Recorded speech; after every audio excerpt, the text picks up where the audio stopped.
When he was a little boy, Viko was in an accident with his family. Their car fell off a bridge and his father died. Years later, as a teenager, Viko still has nightmares about it and has developed a paralyzing fear of heights. One morning he doesn't want to go to school because they'll be going on an excursion to the mountains to watch the solar eclipse, and he's afraid his phobia will kick in. His mom makes him change his mind by promising his father will always be there protecting him. Meanwhile, 1,000 years in the past, a shaman is using his magic to start a spell that will help him find the Stone of Power. The fire in front of him forms the shape of a dragon head, which matches the image on Viko's jacket. Speaking of Viko, he's actually having fun on the excursion with his best friend Vovchik and a toy plane he's built himself. Viko has also brought a bunch of fireworks to light at the end of the day, and Vovchik has brought his very own megaphone to fool around with.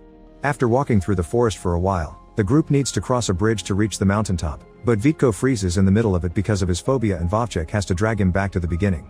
The entire class begins laughing at Viko for what they consider a silly fear and the fact his pants are wet, thinking he peed himself when actually it was the water bottle in his pocket. Humiliated, Viko runs back into the forest and hides behind a cliff. Vovchik comes after him to remind him they don't need the friendship of bullies, but their chat is interrupted when the eclipse finally begins and an earthquake suddenly hits the area. Vovchik falls off the edge and holds onto the rocks just in time, but he won't be able to stay like that for long. Viko wants to help him, yet his phobia keeps him frozen, and before he can think of something to do, a magic portal opens behind him and absorbs Viko together with the megaphone. When Viko opens his eyes again, he finds himself on the same cliff but in the past, 1,000 years back to be exact. Nearby, there's a man in armor called Olishko picking up flowers for the girl he likes when he's suddenly attacked by a group of enemy humans. Defeating these soldiers is easy for Olishko and his sword skills, but things get complicated when he's attacked by their leader Andiko, who quickly overpowers him and brings more soldiers to capture Olishko. At that moment, Viko trips while trying to get a better look and accidentally activates the megaphone, distracting the soldiers and giving Olishko the chance to escape. Luckily, Olishko has a horse and is able to pick up Viko to take him away with him.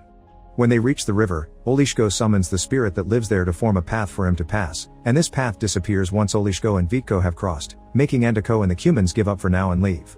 Olishko takes Viko to his village, which is protected by a stronghold that he wasn't supposed to leave, so Olishko gets scolded by the town leaders for disobeying orders. Viko's clothes and manner of speaking are seen as weird by the villagers, and thinking he may be a spy, the leaders lock him up until they decide what to do. Meanwhile, Andiko goes to see the shaman to discuss the failure of their mission, but the shaman surprisingly reacts happily when he hears about the boy in weird clothes. Since the dragon on his jacket matches the one in the shaman's visions, it means Viko is the person that will guide them to the Stone of Power. Sometime later, Viko is visited by Alenka, a young girl that brings him milk and makes sure he's doing fine. She also confirms he's in the year 1120. Before Viko can ask more, Olishko comes to pick him up and take him to the river for a test. The water spirit will decide if he's a spy or he's trustworthy. Viko is thrown into the river with his hands tied and for a moment thinks he's going to die, but the river spirit considers him worthy and throws him out without hurting him. He may still be seen as a weirdo by the villagers, but at least now Viko is accepted as one of them and gets to meet the leaders properly. There's the wise elder Ofsi and, more shockingly, the fighters Ilya and Dobrynya. Putting their names together with Olishko makes Viko realize these are three mighty Bogatyr warriors from the legends. They don't believe Viko when he says he's from the future until he uses the megaphone as proof, and when he asks for a way to return to his own time, Ofsi promises to look into it. In the meantime, Viko will stay with Rozanka and her mother, and Olishko takes him there as an excuse to talk to Rozanka since she's the girl he's been picking flowers for. Later in the evening, Ofsi comes with some news after talking to the river spirit. There are two ways for Viko to return to the future. He can either wait for another eclipse that will reopen the portal, or search for a mage that will teach him how to open it by force. Olishko knows where to find a mage, but he isn't sure if Viko should go because mages put people through very tough trials before helping them. So Viko offers a deal. If Olishko trains him, he'll gift him his megaphone. Olishko accepts and Viko spends a few days in the village, learning to use the sword, the bow, and just general tips on how to defend himself. He also gets to meet the Stronghold's watchtower, which is so tall that it can help them keep an eye on the whole kingdom, and Turin, a human prisoner that steals a pin from Viko because he's obsessed with gifts. In return for his teachings, Olishko gets to play with all kinds of modern objects like chewing bubblegum and taking pictures with a cell phone. He also learns that in the future he's a fairy tale knight. Once Viko's training is complete, Olishko gets the megaphone and in exchange gives Viko a map to find the mage, although he must promise not to tell the leaders he's going away since leaving the stronghold is forbidden and that's why Olishko can't go with him. Later that day, Olishko visits Rozanka again, using the megaphone to get her to leave the house without her mother seeing them, but she isn't impressed by the fact one day he's going to be famous. The next morning, the human shaman puts a spell on a raven to spy on Viko, who has left the village and is now crossing the forest. He isn't sure if he's following Olishko's map correctly, but fortunately he comes across Alenka while she's gathering mushrooms and convinces her to be his guide since she seems to know the area well. Without noticing the raven that is following them, the teens walk for a few hours until they enter a passage between two huge rock walls, and Vitko suddenly finds himself in a desolate land, which is an illusion cast by the mage. Vitko can hear the mage's voice speaking in his mind, asking him for a test if he wants knowledge. He must confess his greatest fear, and lying would only get him punishment. Without hesitation, Vitko shares the story of the car accident, his fear of heights, and the fact this fear got in the way of saving Vovchik. The mage approves of the boy for having accepted his own weakness and shares the information he's looking for. The stone of power that will take him back to the future can be found where the wingless make their nests, and it'll be seen when he straddles the wind. Only someone able to touch another heart with his own can do it, but this power can also spread pain and misery around.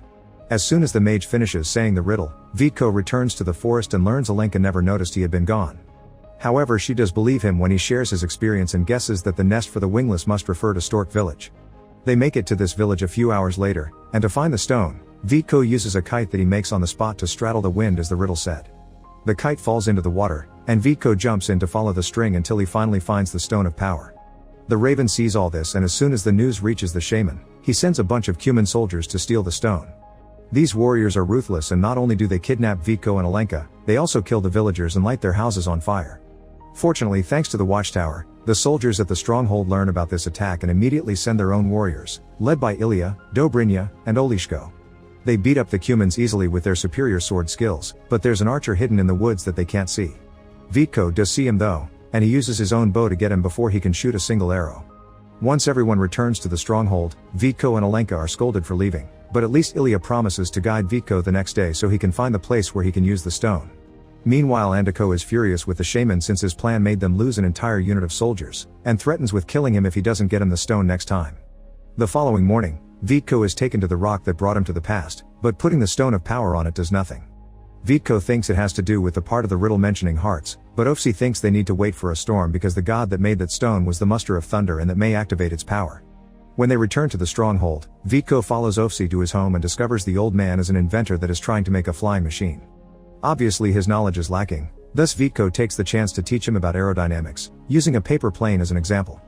From then on, Vitko and Ofsi work together on making functional wings, but Vitko also spends some time with Alenka, who shares local legends with him, including one about star-crossed lovers that leave behind a stone heart. To thank her for everything, Vitko gives her a cute little paper bird. While the shaman prepares a new spell for his next plan, Ilya and his men manage to capture a Cuman soldier and interrogate him until they learn Andiko knows about the stone, which means they need to hide it to keep it safe. Ofsi thinks the best hiding spot is on top of the watchtower, and when he notices Vitko doesn't want to go up there with him, he reminds him that confronting your fears is important and that Vitko will always have the village's support to rely on. Riding the elevator is nerve-wracking, but Vitko manages to make it all the way to the top and start controlling his fear at least a little bit. Ofsi hides the stone inside an old rock, and this is seen by the shaman's magic, who decides the time has come. A few hours later, a storm finally comes, and Alenka tries to tell Vitko she doesn't want him to leave, but he doesn't get the metaphor she's using. Soon the rain starts, including hail too, which hits Turin in his cage and makes Vitko feel bad for him, so he grabs some old sailcloth and covers the cage with it to protect the prisoner. Alenka is impressed by Vitko's bravery and rewards him with a kiss on his cheek.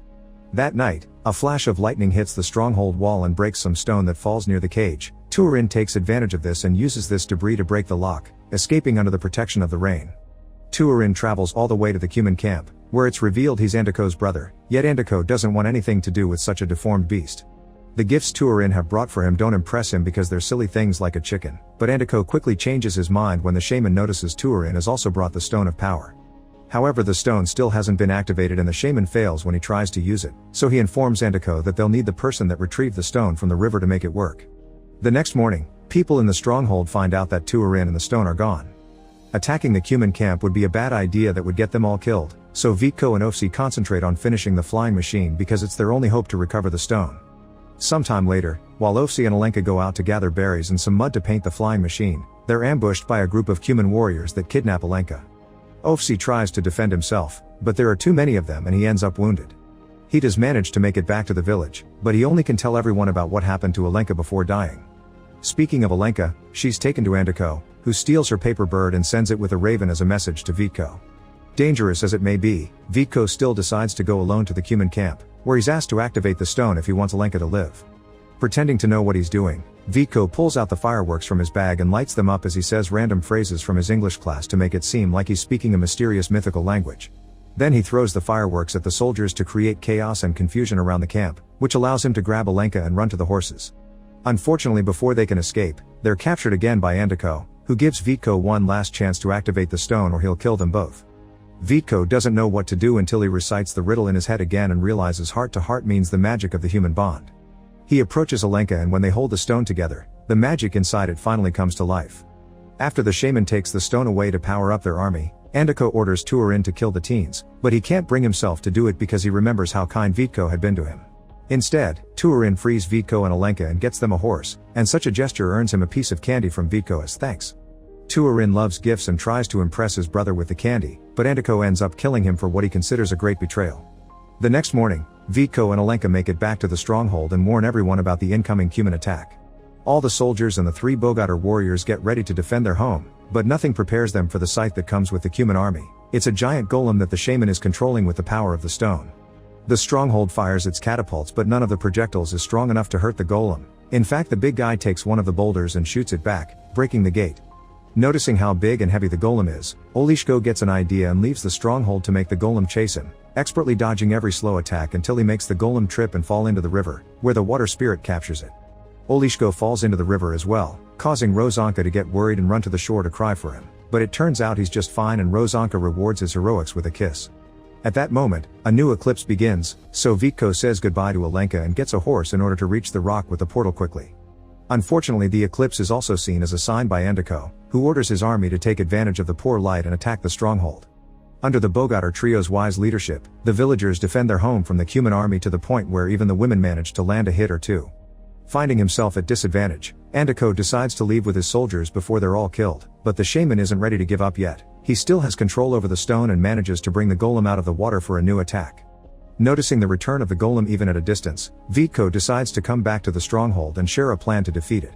Ofsi's words of support are still strong in his mind and help him overcome his fear, allowing Vico to quickly take the elevator to the top of the watchtower and climb on the flying machine, which flies as smoothly as it was designed for. At the same time the golem reaches the stronghold to begin destroying it, Vico lands on the cliff where the shaman is standing, pushing him off to his death and finally recovering the stone of power. Andiko arrives at the cliff as well, intending to steal the stone, so Vico throws it in the water to stop it from falling in the wrong hands and causes the golem to disintegrate. A furious Andiko wants to kill Vico for his indolence, but Olishko arrives just in time to fight him again in a fierce battle between master swordsmen. Since Andiko doesn't have his army to support him this time, he falls to his death the same way the shaman did. There's no time to celebrate though because the eclipse is about to end, so Olishko takes Vico to the forest to find the portal on the rock. Before Vico leaves, Alenka comes to say goodbye as well and kisses him, promising she'll always wait for him. As soon as he enters the portal, Vico is transported back to the present, where Vovchik is still hanging on the edge of the cliff. Now that he isn't scared of heights anymore, Vico is capable of saving him, and such heroics earn him an ovation from his class.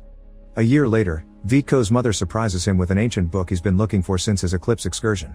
By following the information in the text, Vico manages to find the stone heart from the story, and by touching it, he can feel Alenka's presence in the past touching it as well. Make sure to subscribe and turn on notifications so you can watch more videos like this. Thanks for watching.